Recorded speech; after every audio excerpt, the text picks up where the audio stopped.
ইয়াৰ পাছত যিটো অনুষ্ঠানলৈ আমি আগবাঢ়িছোঁ শেষৰ অনুষ্ঠানলৈ যোৱাৰ প্ৰাক মুহূৰ্তত আমাৰ সন্মুখত মঞ্চত থিয় হোৱাৰ কোনো অৰ্থই নাথাকিব যিসকল নহ'লে আমি মুখখনেই মেলিব নোৱাৰোঁ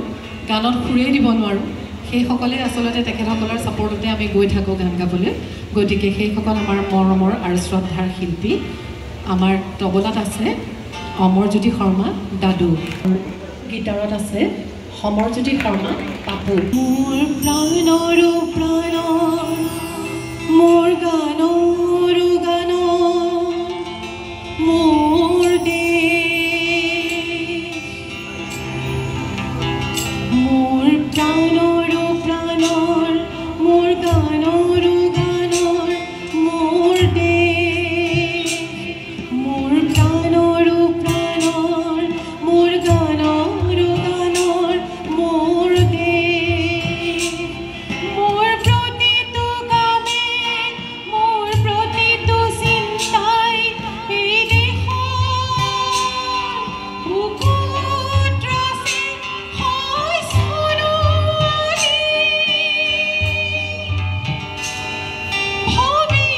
ভৱিষ্যতৰ সপোন মোৰ প্ৰাণৰো প্ৰাণৰ মোৰ গানৰো গানৰ মোৰ দেশ মোৰ জীৱন কি সপোনৰ কলম দেশে দেশে দেশ আছে এনে বহু দেশৰ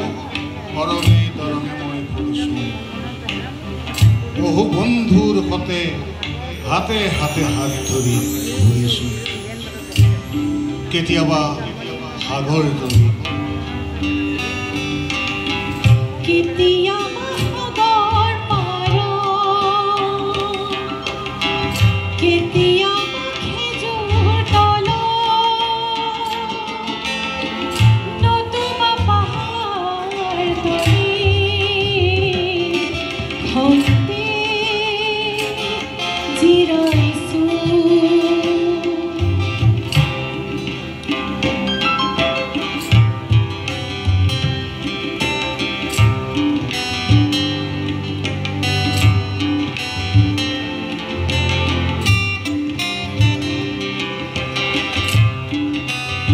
সন্ধিয়াই বয়নে স্নিগ্ধ ফুলৰ সুবাস প্ৰতিটো ঋতুৱে মোক দি যায় জীৱনৰ আশীৰ্বাদ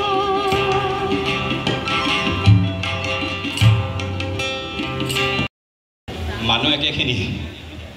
একেখিনি মানুহে আমি সকলোৱে অনুষ্ঠানৰ লগত জড়িত হৈ থাকোঁ ছাৰৰ আবৃত্তি শুনিলে শুনি থাকিবলৈ মন যায় ছাৰৰ আজি কণ্ঠ অকণমান বেয়া হৈ আছে গতিকে ছাৰৰ এষাৰ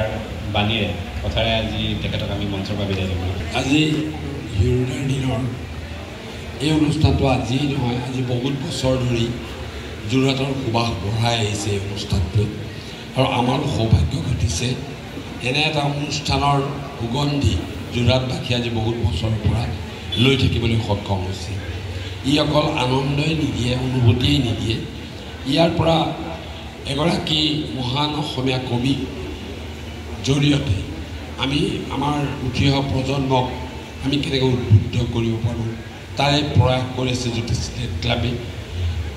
এটা অতি ডাঙৰ কাম যদি স্নেক ক্লাবে কৰি আছে তেখেতসকললৈ মোৰ আন্তৰিক শ্ৰদ্ধা বিশেষভাৱে আজিৰ এই দিনটোত যাচিবলৈ বিচাৰিছোঁ আচৰিতভাৱে সমগ্ৰ অসমৰ আজি হিৰুদাৰ দিনৰ এই অনুষ্ঠানটো সমগ্ৰ অসমতেই ই জনপ্ৰিয় এটা অনুষ্ঠানলৈ পৰ্যবেক্ষিত হৈছে আৰু এই গোটেই অনুষ্ঠানটো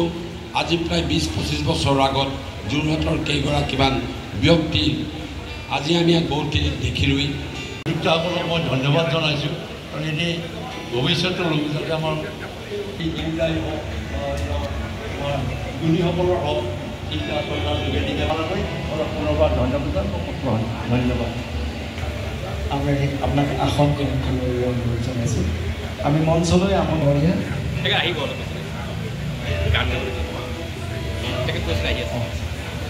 যোৰহাট থিয়েটাৰৰ বৰ্তমানৰ সভাপতি আমি মঞ্চলৈ আমন্ত্ৰণ জনাইছোঁ জুৰি শৰ্মা তেখেতৰ গীতৰ শৰাই আগবঢ়াবলৈ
আবরণ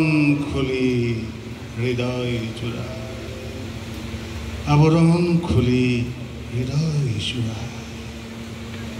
ধন্যবাদ আমার মুক্তারুল প্রশান্ত দীপক নাথ অকমান মঞ্চলৈ আহিব নেকি প্রয়োজন আছে হিৰুদা এনেকুৱা এজন কবি আমাৰ অসমীয়া জাতিটোক তেখেতে চহকী কৰি গৈ আৰু আমাক ঘৰুৱা কৰি থৈ গ'ল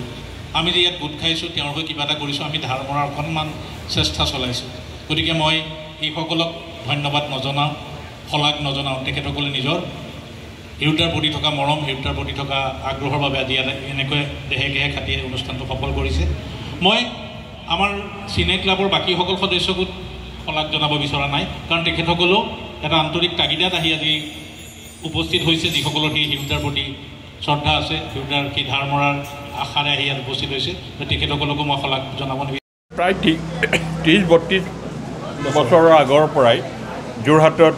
আমি হিৰুদাৰ জন্মদিন পাতি আহিছোঁ যোৰহাট গড়মূৰৰ এই জন্মদিনে যোৰহাটত প্ৰথম 1987 চনত এই আমি